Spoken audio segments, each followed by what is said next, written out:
하나님의 말씀 앞으로 공독해드리도록 하겠습니다. 오늘 우리 주시는 하나님의 말씀은 하박국 2장 1절에서 4절입니다.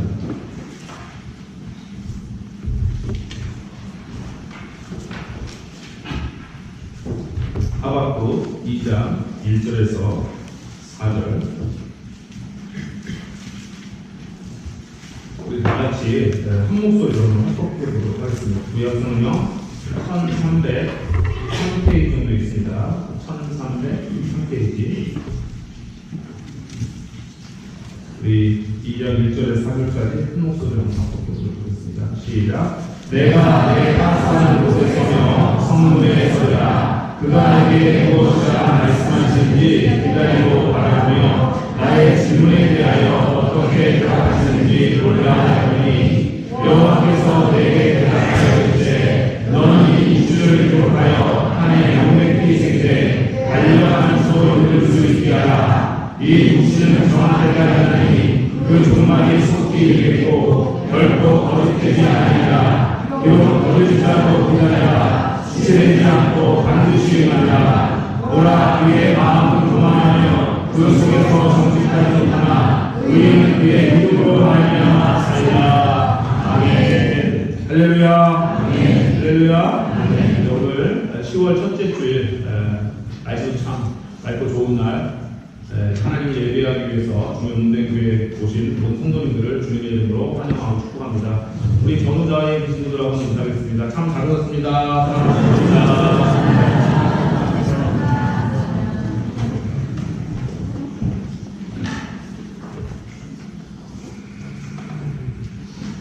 전 세계에 200여 가까운 나라가 있는데 나라들마다 다 특성이 있습니다. 근데 이제 우리나라만의 문화적인 특성이 있죠. 그래서 외국 사람들이 한국 문화를 가장 대표적으로 어떤 문화다 할 때 한국 문화를 어떻게 표현하는지 아십니까? 한국 문화? 어떤 문화? 빨리빨리의 문화라고 합니다. 빨리빨리. 그래서 외국 사람들이 우리 한국에 오면 한국 사람들은 정말 성격이 급하고 뭐든지 빨라요. 그래서 굉장히 좋은 점도 많습니다. 그래서 이제 서양이나 미국 같은 나라들은 뭐든지 좀 느려가지고 한국 사람은 정말 답답합니다. 카센터를 가도 뭐 차 하나 간단한 거 고치는데 하루 종일 걸리죠. 우리나라는 그냥 갖다 줘 바로 올체도 갖다 고쳐주고 뭐 어디 관공서 같은 데 가더라도 굉장히 빠릅니다. 택배가 오더라도 엄청 빠르고 배달도 우리나라가 전 세계 최고인 거 아시죠? 우리 참모가 언젠가 어디 가가지고 뭐죠? 그래가지고 치킨을 시켰는데 5분 만이었어요. 5분 만에. 안 들어오면 바로 5분. 엄청 빠른 나라입니다. 우리나라는 속도전에 있어서는 전 세계 어느 나라에도 밀리지 않을 만큼 정말로 빠른 나라예요. 감사합니다. 그래서 아마 우리나라가 경제가 고속성장하면서 이 빠른 어떤 우리나라의 민족의 기질이 고속성장을 이루는 또 밑거름이 됐을지도 모른다고 생각이 듭니다. 그런데 이 빨리빨리 그래서 이제 그래서 이제 이 외국인들이 우리나라에 와가지고 한국 사람들 보고 놀라는 게 있거든요. 빨리빨리 문화 중에서 몇 가지만 여러분들 소개를 해드리면은 첫 번째 음식점에 외국 사람들이 와가지고 음식점을 가서 한국 음식 먹으려고 근데 한국 사람들 음식 나오기 전에 숟가락을 다 세팅을 한다는 거예요. 외국 사람들에서 우리나라는 문화가 그러니까 제가 말씀드려도 그게 못돼서 그러는데 외국은 음식도 함께 숟가락과 거의 나오는 겁니다. 근데 우리는 음식도 안 나오는데 젓가락 들어서 딱 들고 그 다음에 이제 그 서울이나 큰 건물에 가면 자동 회전문 있잖아요. 자동으로 돌아가거든요. 그냥 가면 돼요. 그런데 그 자동 회전문도 밀고 가는 얼마나 그렇게 자동 회전문도 밀고 가는 겁니다. 그 다음에 이제 자판기 커피 있지 않습니까? 자판기 커피 통 누르면 200원에 300원 넣고 요즘은 이제 워낙 이제 그 수준이 높아져가지고 자판기 잘 안 마시고 다 스타벅스 마시지만은 예전에는 자판기도 많이 마셨잖아요. 좀 누르면은 외국 사람들은 딱 기다렸다가 불 딱 꺼지면 가서 손 빼다가 딱 하는데 우리나라 사람들은 손 놓고 기다리는 거야. 손 놓고 기다리는 손 빼고 오셨다는 거야. 그것도 있고. 그 다음에 이제 제일 외국인들이 황당해하는 게 그 음식을 먹고 결제하려고 하면은 주인이 사인하는 거예요. 주인. 여러분 그런 경 없으세요? 제가 사인할게요. 주인 사인. 그거는 외국 사람들이 보면 놀래서 기절할 일이에요. 그 사인을 대신하냐 이거야. 사인은 그거는 만약에 외국 같은 데 대신하면 그거는 법적으로 걸리는 문제예요. 큰 문제입니다. 사인은 내가 하는 게 사인이거든요. 내가 음식을 먹고 음식과 확인했다는 사인인데 우리나라 그걸 못 기다려요. 제가 학교에서 숙소가 저거거든요. 하여튼 그런 것들이 있어요. 그래서 외국인들이 보면은 한국 사람들 정말 성격이 되게 급하다. 이제 들어간 것을 이제 우리가 알 수가 있는데 우리 한국 사람만큼 또 전 세계적으로 성격 급한 민족이 어디냐면 바로 유대인들입니다. 이스라엘 사람들. 제가 유대인들 성격을 좀 조사하다 보니까 유대인들은 성격이 급하고 다혈질적이다. 이런 말씀이에요. 우리나라 사람들 진짜 비슷하구나 생각했는데 왜 그럴까 생각을 해보면 근거는 없는 겁니다. 유대인들이 누구의 후손이에요? 이스라엘 사람들. 야곱의 후손입니다. 이 아브라함이지만은 아브라함이 이삭을 낳고 이삭이 야곱과 에서를 낳는데 에서가 형으로 나오잖아요. 그 형이 먼저 에서하고 야곱은 쌍둥이였잖아요. 그럼 형이 먼저 나간 다음에 기다렸다가 천천히 나오면 되는데 이 야곱은 그렇게 빨리 나가면 형 발뒤꿈 잡고 나오잖아요. 그래서 그랬는지는 모르겠으나 어쨌든 이스라엘 사람들도 굉장히 성격이 급하고 이제 다혈질을 합니다. 그래서 성경에 보면 하나님 이스라엘 여러분들에게 참고 좀 기다려라, 참고 기다려라, 인내하라 이런 말씀을 참 많이 이렇게 하시는 것을 볼 수가 있어요. 그래서 우리나라 사람이든지 이스라엘 사람이든지 또 무엇인가 빨리 내 삶 속에서 내가 이루어지는 것이 있기를 바라면서 급하게 그걸 기다리는 사람들에게 하나님 좀 기다려라 그런 말씀을 주시는 것 같아요. 하박국 선지자 오늘 우리가 하박국서 읽었는데 좀 이제 곁들여 가면은 이제 이번 주로 구약 성경이 이제 마무리가 할렐루야. 너무 오랫동안 구약 성경 힘드셨죠? 신약은 언제 나오냐 이거 기다리지 않으셨나요? 별로 안 기다리죠. 생각이 없으시죠? 농담이고요. 어쨌든 성경 읽었어야 하는데 이제 이번 주로 구약이 마지막에 다음 신약이 들어갑니다. 정말 그 오래 기다림이 있었잖아요. 이 구약이라는 건 메시아가 오시기를 기다리는 거예요. 막 메시아가 보자. 오늘 메시아 보내주세요. 구원자 보내 예수님 하나님 내일 딱 보내주신 게 아니라 수천 년 동안 기다리는 가운데 메시아가 이렇게 오신 겁니다. 우리가 그 창세기부터 지금 말라기는 이제 오늘 하지 못하겠지만 어쨌든 말라기까지 구약성경 쭉 읽어가는 와중에 야 이게 구약성경이라는 건 메시아를 보내주시겠다. 너희들에게 구원자를 보내주시겠다 그 말씀인데 도대체 언제입니까 주님? 그래서 1년을 성경 읽어보면 10월이나 가가지고 10월 둘째 주나 가가지고 다음 주죠. 마태복음이 이제 되는 거예요. 그래서 어쨌든 우리가 우리 인생 가운데 하나님이 우리의 인생 가운데 하나님의 뜻은 이루어진 반드시 이루어져요. 하나님의 때가 있다는 것입니다. 근데 그거를 우리가 하나님의 시간표, 내 시간표 속에서 나는 내 시간표를 딱 작성해 놓고서 이때 이루어져야 됩니다 하나님 하면서 우리가 하나님한테 나아가야 돼. 하나님의 때가 있다. 반드시 하나님은 너의 인생을 향한 선하신 목적과 뜻이 있다. 그리고서 반드시 이루어질 거다. 그런데 더딜지라도 기다려라. 그렇게 말씀하고 계시는 것입니다. 다 같이 한번 따라하겠습니다. 더딜지라도 기다리라. 또 그 앞에 사실은 이제 하나의 그 부사가 또 하나 있는데 이건 비록입니다. 비록 더딜지라도 기다리라. 이것도 한번 따라해보겠습니다. 비록 더딜지라도 기다리라. 내가 하나님께 간절히 기도하는 내용들이 있고 마음의 소원들이 있습니다. 이렇게 좀 변화가 되었으면 좋겠다. 이렇게 되었으면 좋겠다. 이게 응답됐으면 좋겠다는 것이 있는데 내가 정한 때 잘 이루어지지 않아요. 그런데 하나님께서 정하신 때가 반드시 있습니다. 그때 반드시 이루어질 것입니다. 우리 그리스도인들은 그것을 믿고 나아가는 존재들이에요.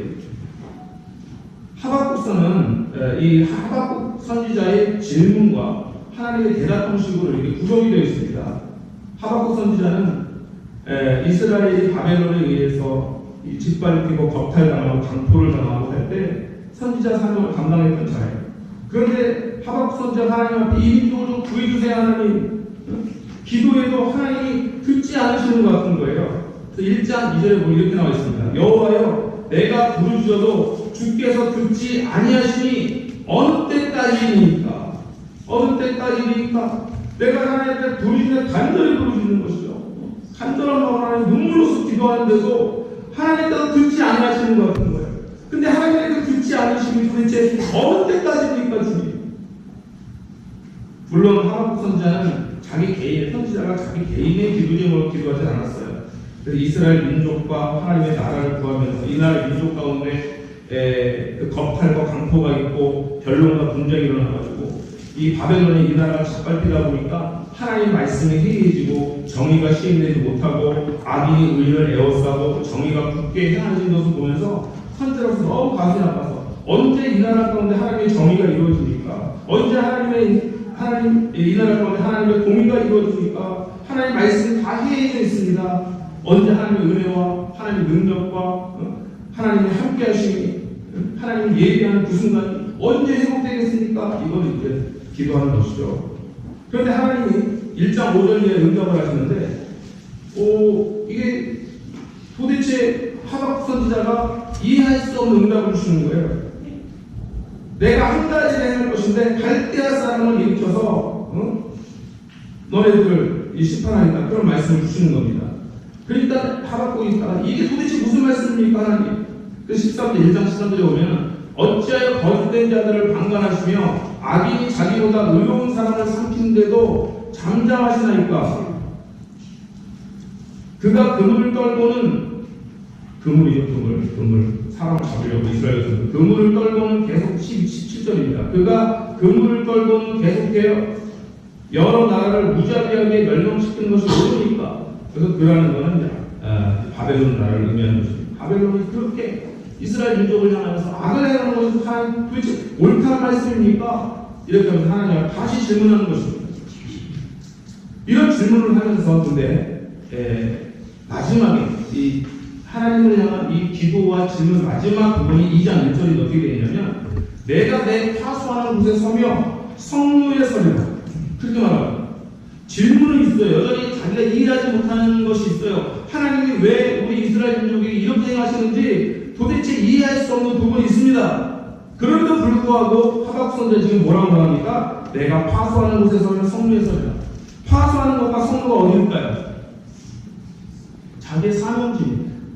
선지자로서 사명을 감당하는 곳이 바로 파수하는 곳이에요. 그래서 이건 약간 비유적이죠. 군인들이 이제 보초를 서는데 파수하는 곳 성루, 이제 외적이 침입해 들어올 때 항상 파수를 잘 써야, 보초를 잘 써야 되는 것입니다. 근데 이 사람이 질문이 생긴 거예요. 보초가 아니 왜 내가 맨날 나 혼자만 이 보초를 써야 돼? 난 너무 힘들다. 하나님 내가 언제까지 보초만 쓰고 있어야 됩니까? 아유 하나님 앞에 내가 내 기도에 응답하지 않으시니까 나 이거 보초선도 사퇴하는 거 더 이상 못하겠습니다. 그래서 이 보초선은 파수꾼이 파수를 하지 않고 보초를 서지 않고 그냥 포기하고 집에 간다고 생각해보세요. 그 나라가 얼마나 큰 위험에 빠지겠습니까?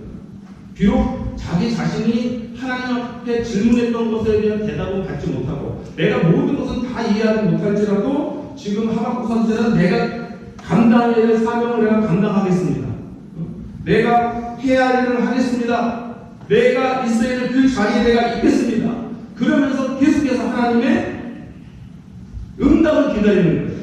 이게 저는 굉장히 중요한 포인트라고 생각합니다. 사람들은 내가 왜 이 자리에 있어야 되는지 모르면 나는 이 자리에 있을 의미가 없다. 그 자리를 박차고 나갈 수도 있어요. 그런 경우도 굉장히 많이 있죠. 그러나 하박국 선지자는 하나님한테 그렇게 말합니다. 내가 비록 이해하지 못할지라도 내가 이 자리에 있겠습니다.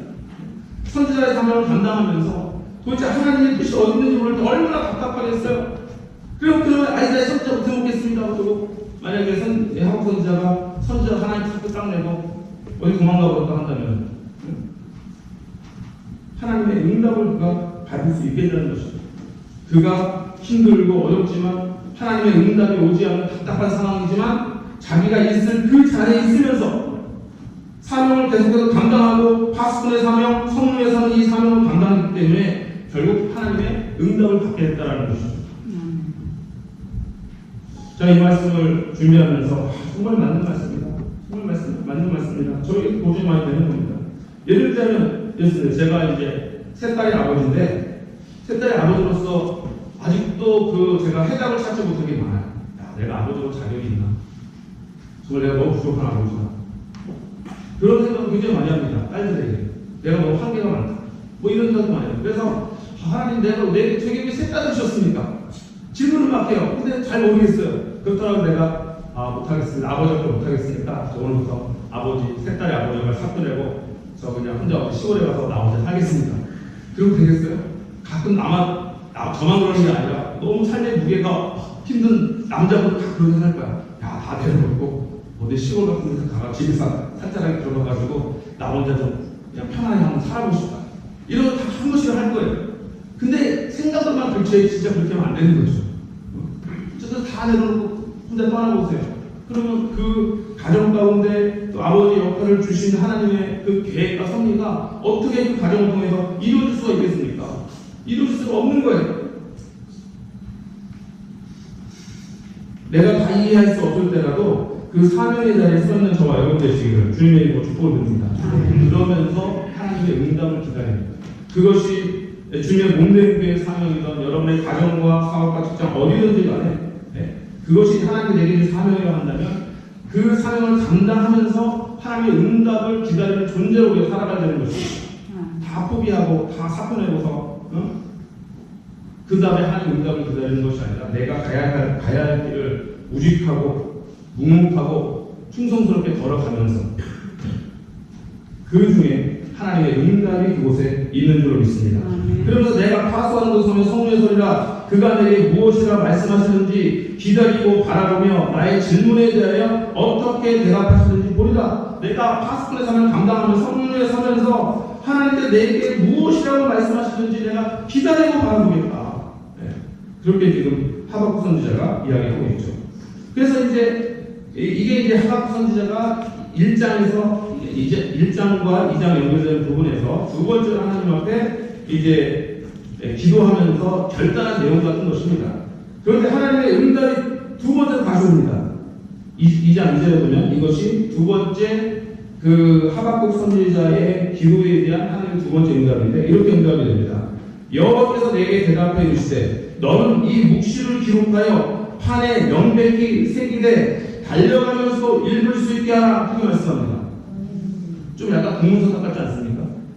아니 도대체 언제 하나님 제 기도를 들으실 겁니까? 언제 제 기도가 응답이 됩니까? 이렇게 하나님 앞에 지금 하박국 선지자는 질문하고 있는데 하나님이 대답하신다는 것이 묵시를 기록해서 판에 명백히 새기되 달려가면서 읽을 수 있게 하라. 그렇게 지금 대답을 주시는 거예요. 묵시라는 것이 무엇일까요? 묵시는 하나님의 말씀입니다. 하나님의 말씀을 판에 명백히 새겨서 달려간다는 것을 모든 사람이 읽을 수 있게 하는 뜻도 있고 이 얼마나 바쁘게 살아가는 세상입니까? 정말 달려가는 것이 빠르게 이 변화가는 세상 속에서도 그 하나님의 말씀을 사람들이 읽을 수 있게 하는 것입니다. 어디를 가든지 무엇을 하든지 전쟁을 하든지 뭐 삶을 살든지 뭐 농사를 짓든지 뭐라든지 간에 너의 삶 속에서 이스라엘 백성들 가운데 하나님의 말씀이 떠나지 않게 하라는 거예요. 이것이 하나님의 첫 번째 이스라엘 백성들을 향한 응답의 말씀입니다. 이 말씀이 오늘날 저와 여러분에게 동일하게 주시는 하나님의 응답이라고 생각이 됩니다. 그러니까 우리도 개인적으로 다 기도 제목들이 있습니다. 기도 제목이 있고 하나님이 속히 응답하시면 좋을 것 같은 기도 제목들이 다 있죠. 없는 사람이 누가 있겠습니까? 하나님 도대체 어느 때까지입니까? 왜 제가 하나님께 이렇게 부를 주셔도 응답하지 않으십니까? 우리가 하나님 앞에 이렇게 기도할 때 하나님의 응답의 첫 번째는 말씀을 너의 마음 안에 명백히 새기고 아무리 바빠도 아무리 분주해도 그 말씀을 읽고 묵상하면서 너의 인생을 달려가라. 그렇게 말씀하십니다. 왜 이게 중요할까요?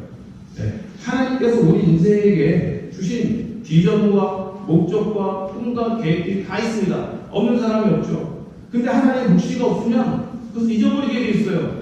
하나님의 꿈을 잊어버리게 되어 있습니다. 하나님의 목적을 잃어버리게 되어 있어요. 내 인생을 하나님의 목적이 무엇인지 뜻이 무엇인지 달려가다가 다 잊어버려요. 분주하게 살다가 다 잊어버려요. 그냥 달려가는 것 자체가 목적이 되어버려요. 우리 인생은 달려가는 것 자체가 목적이 아닙니다. 목적을 향해서 달려가는 거지 달려가는 것 자체가 목적이 아니에요.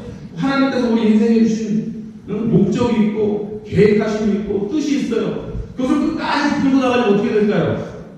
말씀이 있어야 됩니다.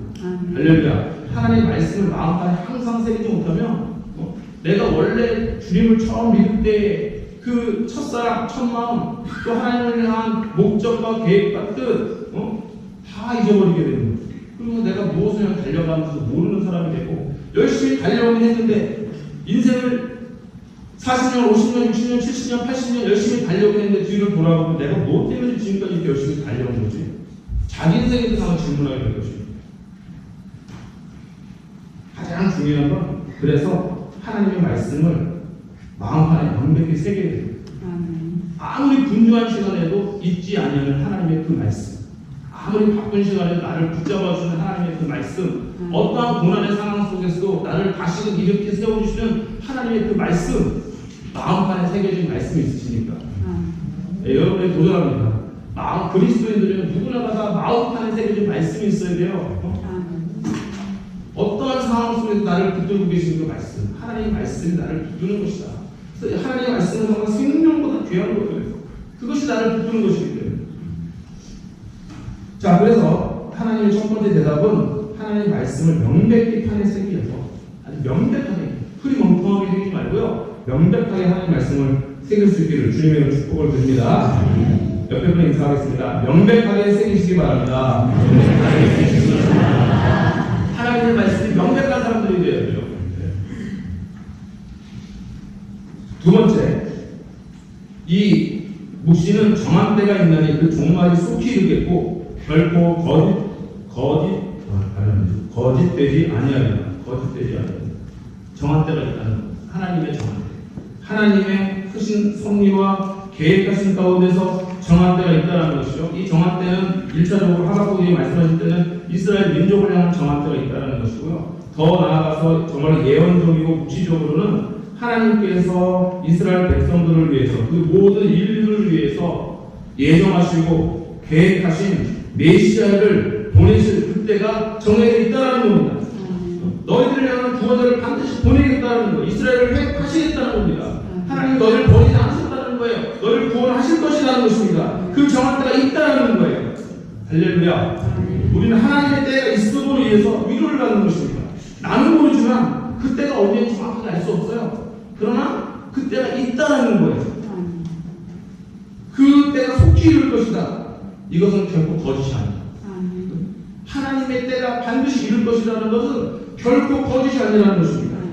그래서 우리 입장에서 할 것은 무엇일까요? 오늘 설교 제목입니다. 비록 더딜지라도 기다리라. 비록 더딜지라도 기다리라. 근데 우리는 이 기다림의 행위를 굉장히 수동적인 행위를만 생각합니다. 기다리라니까요. 뭐가 없는 거, 많이 기다리고 있는 거, 잠만 자면서 기다리고 있는 그런 기다림이 아니죠.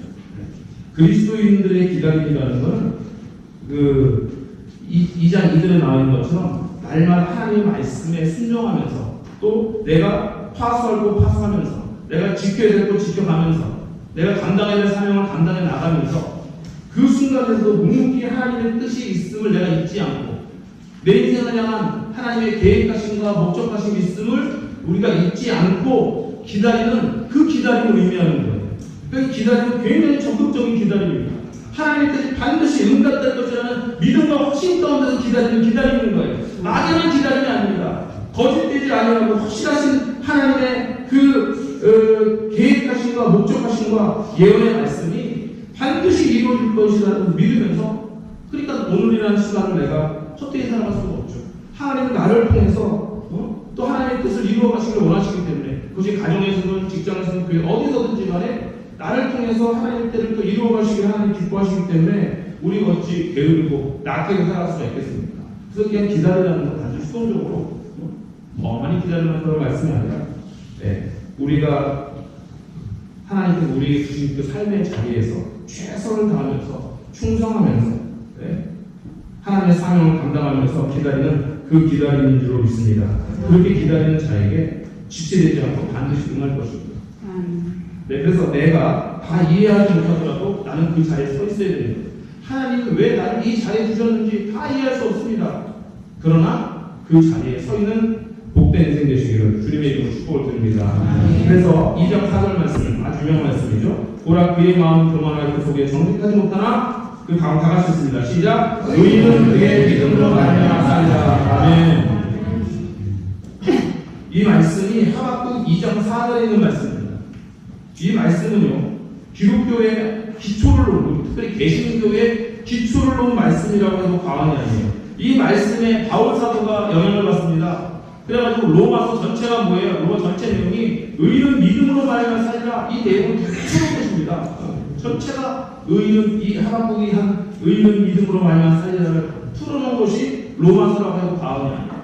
그리고 또 누가 이 말씀에 영향을 받았을까요? 마틴 루터 1517년 종교개혁을 했던 마틴 루터의 유일한 표어도 뭐냐면 오직 의인은 믿음으로 말미암아 살리라. 이 하박국서의 말씀이에요.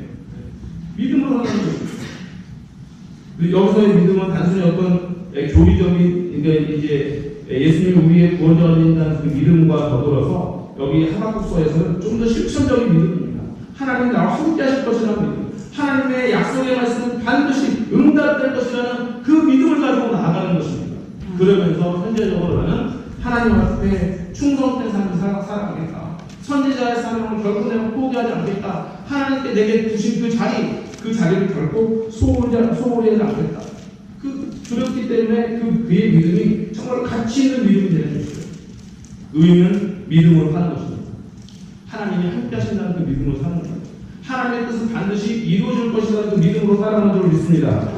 그래서 어쩌저에서 이제 하박국서가 되게 좋은 말씀이 나는데, 사실 하박국서 하면은 제일